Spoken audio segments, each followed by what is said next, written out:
Bonjour et bienvenue dans une nouvelle émission de Monaco Supercars. Aujourd'hui, nous allons vous parler de l'AMG GT Black Series et pas n'importe laquelle puisqu'il s'agit ici de la P1 Edition, une livrée qui est réservée aux clients de la Project One, la fameuse hypercar de Mercedes. On retrouve dans cette livrée tout à fait particulière beaucoup d'éléments qui sont issus de la Formule 1 de Lewis Hamilton, notamment ces liserés verts qu'on retrouve sur les jantes, dans les bas de caisse, à l'intérieur de l'habitacle avec ses sièges et sur les surpiqûres au niveau du tableau de bord. Vous retrouvez aussi une peinture tout à fait spéciale, c'est à ça qu'on la différencie, c'est-à-dire dans cette livrée grise, vous avez des étoiles qui sont blanches et grises sur un arrière qui se dégrade sur le noir et vous avez à l'inverse une possibilité d'avoir une AMG noire avec des étoiles grises. Concernant les autres éléments caractéristiques de cette voiture, ce sont exactement les mêmes que sur une Black Series normale, si je peux dire. Donc vous avez cette face avant qui rappelle énormément la GT3 AMG de compétition. Vous avez cet coffre avant, ce capot avant qui est énormément ajouré pour laisser passer la chaleur parce que Dieu sait si le moteur en a besoin. Et vous avez des bas de caisse qui sont tout en carbone. Notamment à l'avant, vous avez une lame qui est déployable quand vous êtes sur circuit. Toit carbone, évidemment. Au niveau de cet aileron qui est quand même assez gigantesque, on peut le dire, vous avez une partie réglable et cette partie qui est mobile est réservée à l'aérofrein. Cet aileron énorme génère jusqu'à 400 kg d'appui à 250 km/h. Et si vous atteignez la vitesse maximale de 325 km/h, il pourra générer jusqu'à 800 kg d'appui. Cet appui est tellement phénoménal que AMG ont dû, à l'intérieur du coffre, mettre des supports directement reliés au châssis pour pas que l'appui ne déforme le haillon arrière. Qui est en carbone. Qui est en carbone. D'ailleurs, je crois que c'est cet haillon en carbone qui a causé les retards de livraison pour les clients.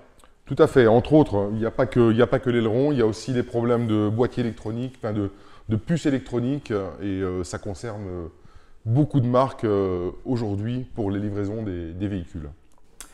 Écoute, Dako, je te propose maintenant de nous parler de l'intérieur. Ok, on va parler un petit peu de l'intérieur. Alors c'est vrai que cette livrée Project One, je l'aime beaucoup. Alors il y a, comme a dit Max, il y a la livrée grise, il y a la livrée noire, grise pour 2019 et noire pour 2020. Alors ce qui m'a fait extrêmement plaisir, c'est quand cette voiture est arrivée, j'ai trouvé cette petite boîte dans le coffre. Je me suis dit, qu'est-ce que c'est? Donc je l'ai ouverte et en fait ce sont toutes les cales de réglage qu'on vous donne pour régler le châssis. Nous voici dans le compartiment moteur. Alors on voit clairement qu'ils ont fait un gros travail pour reculer le moteur au maximum vers l'arrière. Donc si vous voyez bien, on a l'axe des roues ici et le moteur il est ici. Alors on est sur un V8 4 litres, 730 chevaux, 800 Nm de couple avec un vilebrequin à plat. On sent vraiment la légèreté du vélo, surtout dans les phases d'accélération. Et même au point mort, lorsque vous mettez un petit coup de gaz, on sent vraiment qu'il y a un gros travail dessus. Enrico, je te propose maintenant qu'on aille l'essayer sur route. Bien sûr. Et c'est parti. Allez, on y va.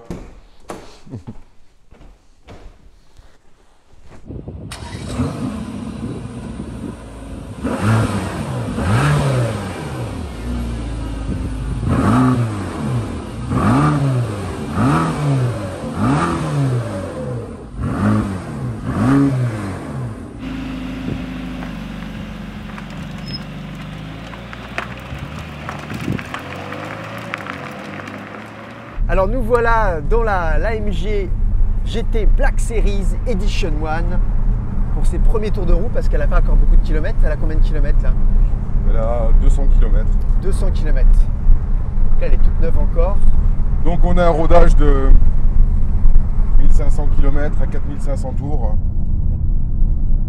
Bon, alors, ce qui frappe tout de suite, c'est ce gabarit. C'est large, on est loin de l'un de l'autre.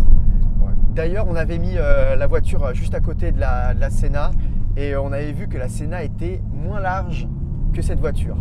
Alors, visuellement, on n'a pas l'impression quand on la regarde dans son ensemble, mais quand vous mettez les deux voitures côte à côte, elle est encore plus large. Et sur des petites routes comme ça, on sent bien ce gabarit avec ce nez qui est complètement interminable. La voiture, elle est vraiment bien large. Ouais. Et c'est vrai que c'était un petit peu déroutant parce qu'on n'a pas des routes bien grandes dans notre région. Donc on est sur un V8 biturbo de 730 chevaux qui manque pas de coffre, hein. Il a 800 Nm de couple. Le son par contre est un petit peu déroutant, il est un petit peu en retrait, c'est sûr qu'on s'attendra à quelque chose de plus fou. Ça glougloute pas, c'est pas très musical non plus, mais bon, et maintenant on a tous des filtres à particules sur les V8, sur tous les moteurs, Ouais. donc c'est le cas de tout le monde maintenant, mais c'est pas une expérience sonore inoubliable. Par contre, en termes de couple, il est monumental ce moteur, qui est le plus puissant que Mercedes ait jamais fait.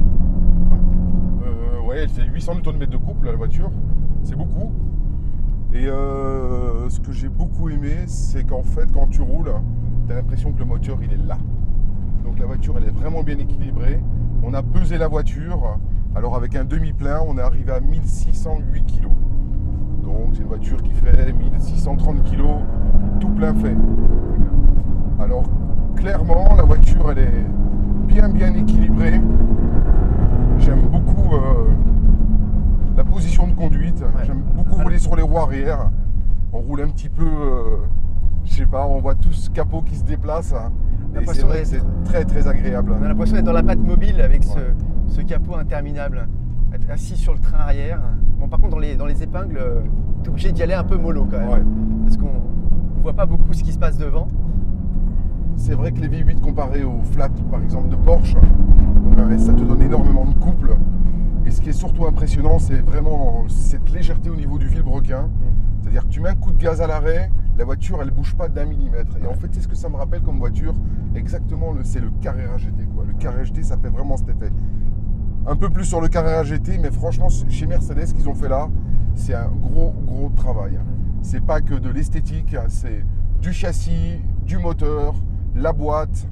Ce vilebrequin plat, c'est vraiment quelque chose. C'est une grande réussite. Et même à basse vitesse, sur route un petit peu bosselée, la voiture, elle est tout le temps en train de patiner, quoi. Elle cherche de la motricité. Elle est déjà en train de patiner. C'est incroyable. C'est incroyable. Alors sur les routes beaucoup plus lisses que celle-ci, c'est vrai que la voiture, elle est vraiment bien posée. Dès qu'on est sur des routes bosselées, là où on est, et en fait là, on sent vraiment le poids qui est un peu plus présent. Et la voiture, elle a tendance un petit peu plus à sautiller pour se placer et trouver surtout de la motricité. Donc, sinon, c'est vraiment un régal. Vraiment, j'adore cette voiture parce qu'elle a ce côté très agréable de la Mercedes.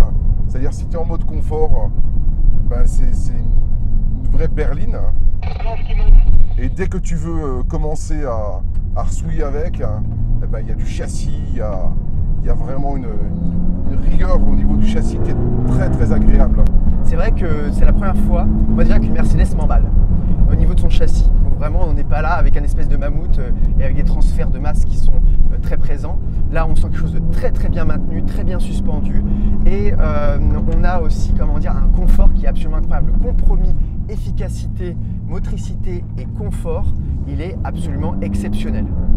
Alors moi, j'adore les Mercedes. J'ai grandi avec des Mercedes. Mais en fait, j'ai jamais trouvé chaussures à mon pied. Et là, aujourd'hui, j'ai vraiment ce que j'attendais de Mercedes, eh ben, je l'ai trouvé dans la Black Series. Moi, ce que j'aime bien ces fauteuils, tu vois, c'est qu'ils ont un bon angle au niveau du dos. Elle te martyrise pas la voiture. Et c'est vrai que si demain, je dois prendre une voiture de sport pour faire des kilomètres, ben, je prendrai cette voiture. Parce que si tu veux du plaisir, tu en as.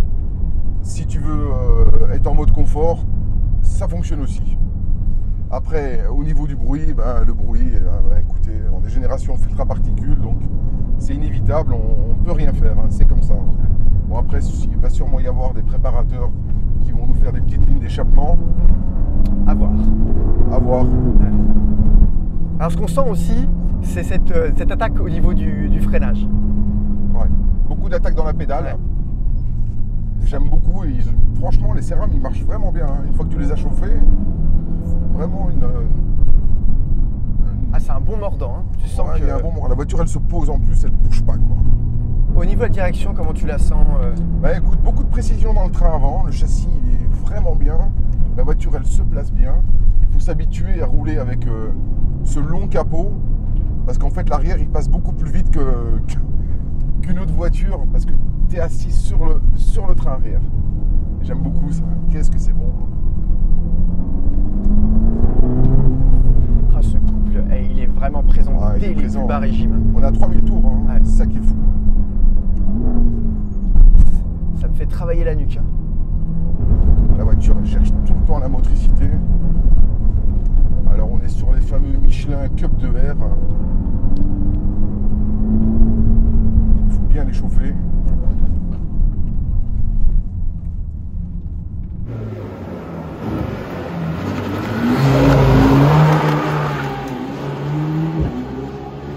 Tu vois, autant tu as le moteur central, les Ferrari, tu as le moteur à porte-à-faux arrière, les Porsche, et là un moteur à l'avant, un centre à l'avant, il faut appeler ça un centre à l'avant parce que c'est vraiment ça. Ouais, on le voit bien. C'est très très agréable. C'est autre chose encore. Ouais. C'est vrai que quand tu roules dans une F12 ou une 812, tu sens vachement le poids sur l'avant, autant là tu as l'impression que le moteur il est dans la boîte à gants. Ouais. Ce qui est un peu le cas, hein, vu la taille de la boîte à gants. Bon, il y a juste une chose qui me déçoit. Quand on paye un tel prix pour une voiture pareille, bah c'est clairement la clé, quoi. Voilà. Okay. Tu vois, cette clé, ça me rappelle ma Mercedes classe C il y a 15 ans, quoi. Et ça, c'est vraiment dommage. Ouais. Après, bon. De toute façon, tout ce qui est infotainment, on se retrouve encore sur la AMG, la première AMG de l'époque, donc on n'a pas d'écran tactile. Et sachant qu'en plus, on est quand même sur 2 fois le prix de l'AMG GT-R. Ouais. C'est quand même pas rien. C'est quand même pas rien. Parce que là, on est sur un prix de base de 359 000 € hors option. Après, a priori, il n'y a quand même pas beaucoup d'options à mettre. Elles sont très bien optionnées de base. Voilà, en fait, quand tu mets toutes les options, tu arrives à la 380, 383 000. Hein. Voilà. Quand tu prends l'arceau, les baquets, la stéréo, et 2-3 petites options qui sont toujours obligatoires, on va dire. Le minimum syndical. Voilà. Mais il n'y a pas grand-chose. Hein. Franchement, c'est une belle réussite pour Mercedes. On peut dire qu'elle mérite vraiment son blason AMG Black Series. Pour une fois. Ouais. En ce qui me concerne. Là, c'est amplement mérité. C'est une vraie voiture de sport, une vraie supercar, avec des vraies qualités dynamiques. Et si tu veux rouler en mode confort, eh ben, tu peux le faire avec cette voiture. Ah, c'est dingue. T'as pas le côté radical d'une GT3 ou d'une GT2 RS chez Porsche. Et franchement, quelle voiture, ouais. Quelle voiture. Exceptionnelle. Je l'adore. Ouais. Vraiment une très très belle réussite. Et bien nous voilà arrivés au terme de cet essai. J'espère qu'il vous a plu. En tout cas, n'hésitez pas à mettre un pouce bleu. Abonnez-vous parce qu'il y aura encore d'autres vidéos de supercars. Et on vous invite aussi à nous retrouver sur Instagram, sur Toretto Monaco. Max Alex B. Et on vous dit à bientôt. Ciao. Ciao, ciao.